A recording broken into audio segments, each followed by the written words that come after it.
Hello everyone, good morning. কেমন আছো সবাই? আশা করছি সবাই খুব ভালো আছো। আমরাও বেশ ভালো আছি। পিউস লাইফস্টাইলে তোমাদের সবাইকে আরও একবার ওয়েলকাম আমার নতুন ভিডিওতে। আর আজকে রান্নার প্রস্তুতি নিতে নিতে আমি আমার ভিডিওটা শুরু করছি। অনেক দিন পর আজকে উচ্ছে আলু ভাজা করব, যে কারণে আমি এখানে উচ্ছে আলুগুলো কেটে নিয়েছি। আর এইখানটাতে কিন্তু আমি কেটে ধুয়ে পরিষ্কারও করে রেখে দিয়েছিলাম। আর এটা কিন্তু আমি সবার আগে রান্না করে নিয়েছি। তারপরে এখানে যে রুটি ছিল, এই রুটিগুলো একটু গরম করে নিচ্ছি। আর তার সাথে দুধও গরম করে নিয়েছি, কারণ সকালে আজকে ব্রেকফাস্টে দুধ রুটি খাওয়া হবে। আর দুধ রুটিটা রেডি করে ধৃতাংশুর সামনে নিয়ে আসার আগেই আমার একটা তরকারি রান্না কমপ্লিট হয়ে গেছে। তারপরে এই যে টিফিনটা রেডি করে নিয়ে আসলাম। এবারে ধৃতাংশু আর আমি দুজনে মিলে এটা খাবো। আমার তো এমন দুধ দিয়ে রুটি খেতে খুবই ভালো লাগে। তো আমার মতো তোমাদেরও কি এরকম দুধ রুটি খেতে ভালো লাগে? যদি ভালো লেগে থাকে তাহলে কিন্তু অবশ্যই আমাকে কমেন্ট করে জানিও। আর এখানে তো আমি প্রিয় খাবারটা নিয়ে ছেলের সামনে চলে আসলাম, কিন্তু আমার ছেলের আবদার হচ্ছে আগে তার সাথে এরকম ব্যাট বল খেলতে হবে, তারপরেই সে কিন্তু খাবারটা খাবে। যে কারণে আর তো কিছু করার নেই, তার সঙ্গে আমি কিছুক্ষণ খেলা করে নিলাম, তারপরে কিন্তু দুজনে মিলে খাবারটা খেলাম। তো সকালের পর্ব তো মিটে গেল, একটা সবজিও আমার হয়ে গেছে। তারপরে এই যে নেক্সট তরকারিতে চলে আসলাম। আর আজকে রান্না হবে কাবলি ছোলার তরকারি, আর এটা আমার বরের খুব প্রিয় একটা সবজি। তো সেটা একটু তো সুন্দর করে বানাতেই হবে।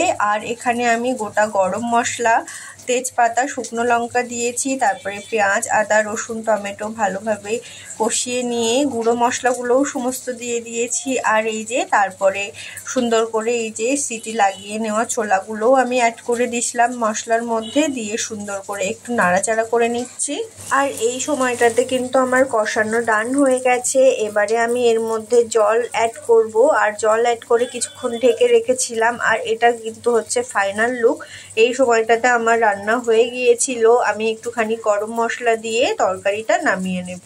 আর আজকে আমি রান্নার শেষে গিয়েছিলাম ছাদে। তো সেখানে গিয়ে এই যে জামা কাপড়গুলো ধুয়ে সমস্তটা মেলে দিয়েছি।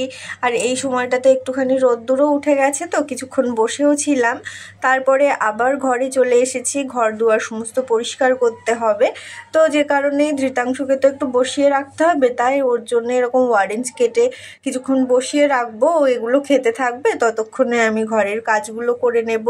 মানে এইভাবে প্ল্যান করে করেই ওর সঙ্গে আমার সময়টা কাটতে থাকে।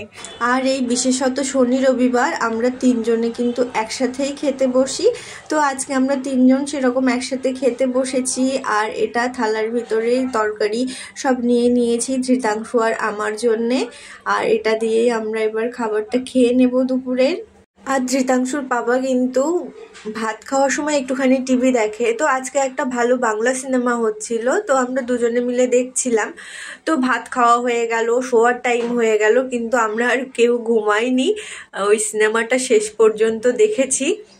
আর আমরা ঘুমাইনি বলে আমাদের ধৃতাংশু বাবুও কিন্তু ঘুমায়নি। তো যে কারণে ওর পাপা বলল তাহলে চলো একটুখানি বাইরে থেকে ঘুরে আসি। যে কারণে আমরা একটু বাইরে যাব। তো তার আগে এরকম একটু পেয়ারা খেয়ে নিচ্ছিলাম, কারণ আমি বলছিলাম আমার খিদে পেয়ে গেছে, যে কারণে একটু পেয়ারা খেয়ে নিচ্ছিলাম এখানে। তারপরে কিন্তু আমরা তিনজনেই রেডি হয়ে বাইরে চলে এসেছিলাম। আর গাড়িতে আসতে আসতেই আমাদের ধৃতাংশু বাবু এখানে ঘুমিয়ে পড়েছে। আর সারাক্ষণ ওর পাপা এভাবে কোলে করে নিয়েছিল, তারপর আমিও কোলে করে নিয়েছিলাম। তারপরে টুকিটাকি 2-3টে জিনিস নেওয়ার ছিল, সেগুলো নিতে নিতেই কিন্তু আবার ধৃতাংশু ঘুম থেকে উঠে পড়েছিল। আর ঘর থেকে বেরোনোর সময়ই ওর বাবা বলেছিল রাত্রে কিন্তু রান্না বান্নার কোনো ঝামেলা তোমাকে নিতে হবে না, বাইরে থেকেই খাবার নিয়ে আসবো। যে কারণে একটু বেশি সময়ই আমরা বাইরে ছিলাম। আর ফেরার পথে পছন্দের দোকান থেকে এরকম চিকেন বিরিয়ানি নিয়ে এসেছিলাম। আর এই চিকেন বিরিয়ানিটা না আমাদের কলকাতা থেকে একদমই ডিফারেন্ট, এত সুন্দর না খেতে লাগে কি বলবো। এখন এডিট করতে করতেই আমার মুখে জল চলে আসছে। একদমই হালকা মশলাতে খুবই টেস্টফুল একটা খাবার, আমাদের তো খুবই পছন্দ হয়। সেই জন্য বারবার ওই দোকান থেকেই নিয়ে আসি, যখনই খেতে মন চায় তখনই ওই দোকানটা থেকেই আর কি নিয়ে আসি। আর এই যে দেখো একটা থালাতে কিন্তু আমরা তিনজনেই খেয়ে নিচ্ছি। আর তোমাদেরকে বলছিলাম না 2-3টে জিনিস কিনেছি, তো চলো এবারে তোমাদেরকে দেখিয়ে দিই। এরকম একটা পিলো কিনেছিলাম, কোনো প্রয়োজন ছিল না তাও কিনে নিলাম। এটা কিন্তু 99 এখানে লেখাই আছে।